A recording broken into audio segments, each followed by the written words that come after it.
So, hi mga day, it's me again, Reynalyn, with another video. So, for today's vlog mga day, day 2 na ng ating part-time job dito sa hotel na pinagtrabahuhan ko. And this time, gumagawa naman kami ng pang-almusal ng mga guests na mag-fishing. Sa bangka kasi sila kakain, so ito mga bento box dadalhin dun sa lake.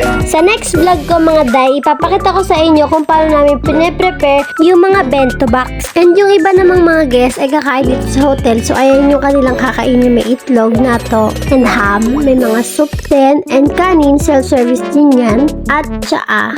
Tapos sunod nun, mag-almusal na kami and maglilinis na kami ng mga room na ginamit ng mga guests na umalis. Ito naman mga dayo, isa sa mga halimbawa ng itsura ng mga rooms dito. At dahil nga old style Japanese hotel siya, makikita nyo sa sahig lang sila naglalatag at walang mga beds dito. Kapag naglilinis kami, yung tinuro sa akin, ganito yung umpisa, bubuksan lahat ng curtains para maliwanag ang room and then alisin yung mga bed sheet o yung mga punda na ginamit ng mga guests para malagay na sa laundry. Actually mga dayo, yung mga binubuhat or tinutupi namin ay medyo may kabigatan kasi nga kailangan ng makapal dahil winter nga dito. Noong mga panahon na to, dumating na si Ate Jazz para tulungan akong tapusin linisin tong room na to. Kung napanood nyo na yung day 1 ng aking part-time job mga day, malalaman nyo kung sino si Ate Jazz at kung paano ako nagkaroon ng part-time job. Ito naman mga day, yung mga ginamit ng mga huling guests na nagstay dito sa amin at kinakailangan ko siyang dalhin sa kitchen para nga mahugasan lahat. Isa to sa mga favorite kong gawin mga day, yung akyat panaog sa hagdan kasi nga feeling ko na exercise ako.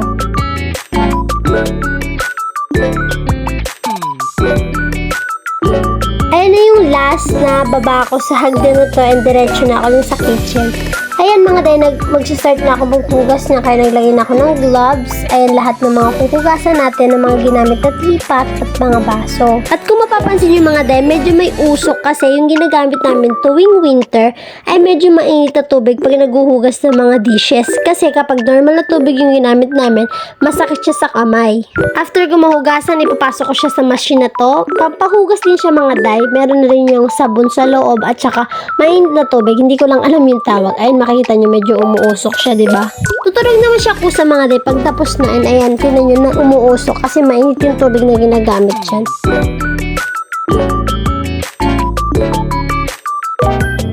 After ko naman maghugas mga day, nag-init na ako ng tubig para naman mag-prepare sa mga bagong guests na darating. Kada room mga day, nagpe-prepare kami ng isang tray, tapos may kasama na yung mga snacks, teapot, at saka yung mga baso para sa tea. Kung ilan yung guest na magsistay sa isang room, ganoon din yung dami ng baso na ilalagay namin. Actually, hindi ko na maalala yung exact bilang ng guest na darating, pero dahil 5 tray yung prepare ko, 5 rooms din yung gagamitin. Ayan yung itsura ng teapot niya mga day, and yung tsaa, ganyan yung itsura niya, isa lang. Lalagay ko sa parang ganyan na teapot.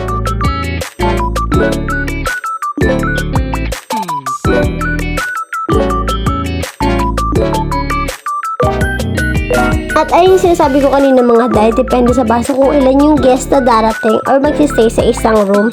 Nakikita nyo, 4 na baso yan. So sa room na yan, 4 na guest yung magsistay.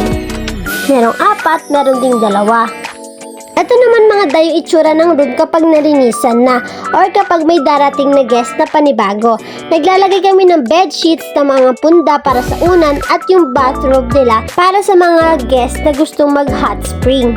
And ito nga mga day, yung sinasabi ko kanina na ginawa ko na 2 baso. So ibig sabihin sa room na to, 2 yung guest na magsistay. Ganyan yung itsura niya. Ayun yung tsaan niya mga day. After naman ng part-time job ko mga day, ihahatid din nila ako pa uwi. Pero bago ako umuwi, pinakita nila sa akin kung saan nag-fishing yung mga guests na nagsistay sa amin. Ayan yung buong lake mga day na paligiran na siya ng yelo, so pwede na siyang tapakan, safe naman siya. At ayun yung mga bangka na sinasabi ko sa inyo, na sa loob niyan, meron yung mga butas, dun sila nag-fishing. Actually mga day, hindi pa ako nakakatapak sa mga ganyan kasi natatakot ako, baka lumubog ako. So, yun lang mga day. Uuwi na ako. Thank you for watching. Bye!